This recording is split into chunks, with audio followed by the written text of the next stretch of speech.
Good morning, everybody, and this is your S&P 500 day trade setup for today. So we've come out of the long weekend, and during the long weekend you can see we had pretty much a down and an up day. So big down, big up, big confusion, and pretty typical of a range. Now, before we get cracking, let's just have a look at the monthly bar here. So we've got these previous monthly highs. You can see it was like a rounding high, and now we've created this new high here. I expect the bulls to be defending this area today. Okay, so we'll get down to the exact level shortly, but that's what I'm expecting to happen today. If we look at the daily, you can't really read into what's happened in the last couple of days. Pretty much a range. Okay, so let me just get where this high is. 7.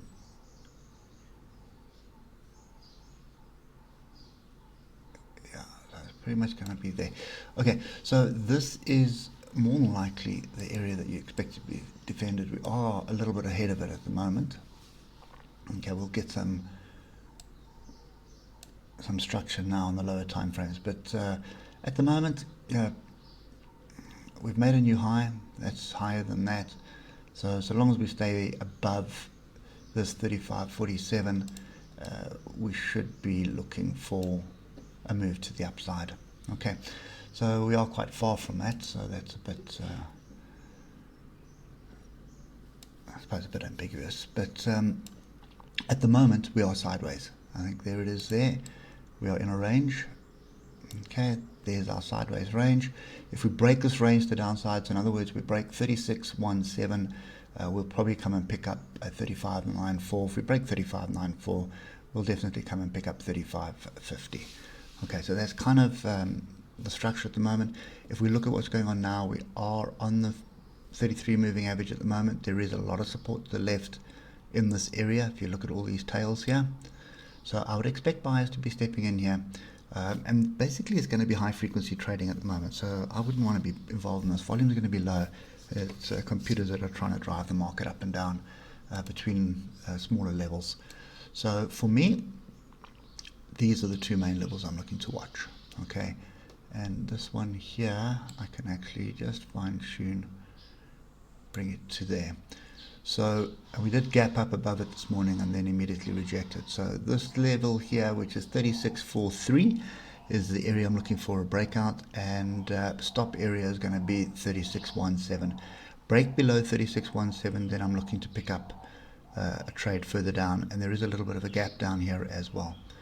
Okay, so then I'll be looking at this 35.94, 35.90 area for an opportunity to buy. But at the moment we are sideways. We are sort of in the hangover period after a long weekend. So Monday is always a slow day after a long weekend, I mean, in all of our lives. So I'll be waiting for the US Open for more before starting to make a proper decision on this. But ultimately I am looking for a long, and I am looking for a pretty big play running into December.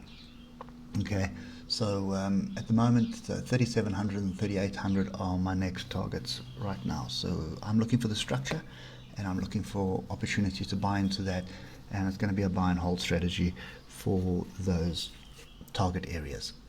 Okay, there is a measured move of 4,000. I'm not sure we would get there this year, but that is possible. It has happened in the past, and we've got a pretty big week of data. So non-farm payrolls, a lot of other data coming through, political noise, virus noise, vaccine noise. So there's a lot of potential to move this market in any direction, but I'm favoring buying the pullbacks at the moment. Okay, anyway guys, that's it for me today. Watching these two levels, breakout of those levels is going to get me into a trade. Not short, I'll wait further down for a long, but break up will definitely get me in long. Hope it helps, and we will catch up with you later. Cheers for now.